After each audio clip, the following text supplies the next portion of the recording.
Dr. John Kotieko, tie thuolo ma oganda jo Kenya yudo twak osebedo asedo mokelo NADCO report kinde mokalo bende moko ni to mae machiegni machielo bende koro chako odiochieng' makiny mar mondo mi one ni sirkal odhi nyime kata lokruoge mopogore opogore obedo kar ka. Wach mari mogik kotenore kod chenro mag sirkal nitiere godo gi bago twak ma. Aparo ni wach na mogik en mondo wajiw ji duto mondo dhiye e wach makiny chakore kiny.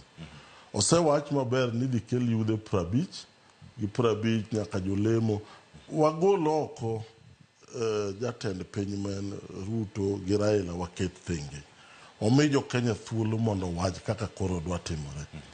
Yiena mondo amede ni kar jood bura kaka jaduong' Obuyo wacho onyak wagone Gen Z erokamano nikech giyawo wang' jood bura. Ineno kaka nyicha to kendo kik blame kata ne jood bura ma UDA kende nikech jood bura moko nitie kata mana ni koni ma be nong'ado dhi kocha. So Gen Z botiyo maber nyaka wagoni gero kamano. To ka ji oyie jothuru oyie wawe bura ne odhi mbele to jo Kanyanamo ngi mbele ginen kaka anyiso ginen kaka tiga ki ginen ka ging'i gima dhi timore mbele to lweny makoro dhini bende kik waso wiwa e kuoyo kaka udo nwawuondore ni gini timora atima wangi gini matuch lweny ok marwa